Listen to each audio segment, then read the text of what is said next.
ಕನ್ನಡ ಸೇನೆ ಕರ್ನಾಟಕ ಮಂಡ್ಯ ಜಿಲ್ಲಾ ಘಟಕ ವತಿಯಿಂದ ಕನ್ನಡ ಜಾಗೃತಿ ಮತ್ತು ಕನ್ನಡ ರಾಜ್ಯೋತ್ಸವದ ಕಾರ್ಯಕ್ರಮವನ್ನು ಮಂಡ್ಯದ ಗಾಂಧಿ ಭವನದಲ್ಲಿ ಹಮ್ಮಿಕೊಳ್ಳಲಾಗಿತ್ತು.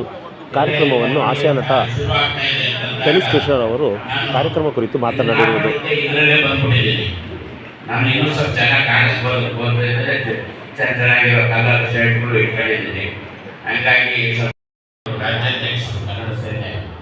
ಅವರು ನನ್ನನ್ನು ಮತ್ತೊಮ್ಮೆ ಚಿತ್ರರಂಗದಲ್ಲಿ ಎಲ್ಲ ಅಭಿಮಾನಿಗಳು ನಿಮ್ಮ ಅಭಿಮಾನಿಗಳು ನೋಡಬೇಕು ಅಂತೇಳಿ ನನ್ನನ್ನು ನಾನು ಮಂಡ್ಯದವನೇ ಅಂತಲೇ ಅಂದ್ಕೊಂಡಿದ್ದಾರೆ ಎಲ್ಲ ಅಭಿಮಾನಿಗಳು.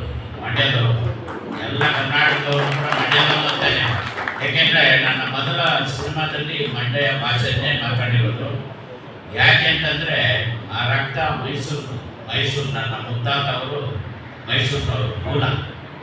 ಹಾಗಾಗಿ ನಾನು ಈ ಕಡೆಯವನೇ ಮಗನೇ. ನಿಮ್ಮೆಲ್ಲರ ಆಶೀರ್ವಾದದಿಂದ ಸುಮಾರು 600ಕ್ಕೂ ಹೆಚ್ಚು ಕನ್ನಡ ಚಿತ್ರಗಳಲ್ಲೇ ಪಾತ್ರ ಮಾಡಿದರು. ನಾನು ದುಡ್ಡು ಮಾಡಬೇಕು ಅನ್ನೋಂಗಿದ್ದರೆ ಮೊದಲು ತೆಲುಗು ಅವಕಾಶ ಬಂದಿತ್ತು. ಯಾಕೆಂದರೆ ನನ್ನ ಹೆಸರು ಟೆನಿಸ್ ಕೃಷ್ಣ ಅಂತಿದೆ. ನನ್ನ ತಂದೆಯವರದ್ದು ಇತಿಹಾಸ ಇದೆ. ಯಾಕೆ ಟೆನಿಸ್ ಕೃಷ್ಣ ಅಂತೇಳಿ ಹೆಸರು ಬಂತು ಅಂತಂದರೆ, ನನ್ನ ತಂದೆಯವರು ನಮ್ಮ ಕರ್ನಾಟಕ ರಾಜ್ಯದ ಮುಖ್ಯಮಂತ್ರಿಗಳಾಗಿದ್ದಂತಹ ದಿವಂಗತ ಕೆಂಗಲ್ ಹನುಮಂತಯ್ಯನವರಿಗೆ ಲ್ಯಾನ್ ಟೆನ್ನಿಸ್ ಆಟನ ಕಲಿಸ್ಕೊಟ್ಟಿರ್ತಾರೆ. ಹಾಗೂ ಧರ್ಮಸ್ಥಳದ ಧರ್ಮಾಧಿಕಾರಿಗಳಾದಂಥ ವೀರೇಂದ್ರ ಹೆಗಡೆಯವರು ಬೆಂಗಳೂರು ಸರ್ಕಾರಿ ಕಾಲೇಜಿನಲ್ಲಿ ವಿದ್ಯಾಭ್ಯಾಸ ಮಾಡುವಾಗ ನಮ್ಮ ತಂದೆಯವರ ಹತ್ರ ಬಂದು ಲ್ಯಾನ್ ಟೆನ್ನಿಸ್ ಆಟನ ಕಲಿತಿದ್ದಾರೆ. ನಮ್ಮ ಅಪ್ಪ ಅವರು ಹೇಳಿದ್ರು, ಧರ್ಮಸ್ಥಳಕ್ಕೆ ಹೋಗ್ಬಂದೆ ಅಪ್ಪ ಅಂತಂದಾಗ ಹೆಂಡತಿ ಕರ್ಕೊಂಡೋಗಿದ್ದೆ. ಹೇಳ್ಬೇಕಾಗಿತ್ತು, ನನ್ನ ಹೆಸರು ಅಂತಂದ್ರು. ಮುಂದಿನ ಸರಿ ಹೋದಾಗ ಹೇಳ್ತೀನಿ ಅಂದೆ. ಹೋದೆ. ಗುರುಗಳೇ, ನಮ್ಮ ತಂದೆಯವರು ತಮಗೆ ಟೆನ್ನಿಸ್ ಆಟನ ಕಲಿಸ್ಕೊಟ್ಟಿದ್ದಾರಂತೆ ಅಂತಂದೆ. ಅವರು ಕಿಟ್ಟಾವ್ರೆ, ನನ್ನ ಹತ್ರ ಒಂದು ಹಳೆ ಕಾಲಿತ್ರಿ, ಅದಕ್ಕೆ ಪೆಟ್ರೋಲ್ ಹಾಕೊಂಡು ಅಷ್ಟು ದೂರ ಬರ್ಬೇಕಂದ್ರೆ ಬಸವನಗುಡಿಗೆ ನನ್ನ ಹತ್ರ ದುಡ್ಡಿರ್ತಾ ಇರಲಿಲ್ಲ. ಯಾವಾಗಲೂ ಹೋಗೋಕ್ಕಾಗ್ತಿರ್ಲಿಲ್ಲ, ತಪ್ಪಿಸ್ಕೊತಾ ಇದ್ದೆ ಅಂತಂದ್ರು. ಇವತ್ತು ಎಂತೆಂಥ ಇಂಪಾರ್ಟೆಂಟ್ ಕಾರಣಗಳೆಲ್ಲ ಮ್ಯೂಸಿಯಮಲ್ಲಿ ನೋಡ್ಬೋದು. ಅವ್ರ ಮನೆ ಮುಂದೆ ಇದೆ.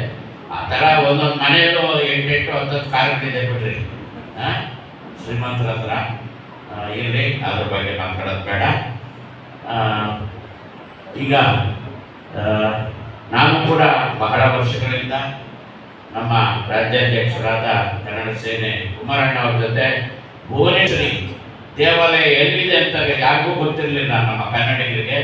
ಅವರು ಮೊದಲು ಬಾರಿ ಕರ್ಕೊಂಡೋಗಿ ಕನ್ನಡ ಭುವನೇಶ್ವರಿ ಜ್ಯೋತಿಯನ್ನು ಅಲ್ಲಿಂದ ಜೊತೆಯಲ್ಲೇ ಬಂದ್ವಿ ನಾವು, ಜ್ಯೋತಿಯನ್ನು ತಗೊಂಡು. ಆಮೇಲೆ ಇತಿಹಾಸದಲ್ಲಿ ಬರೆದಿರುವಂಥ ದಿನ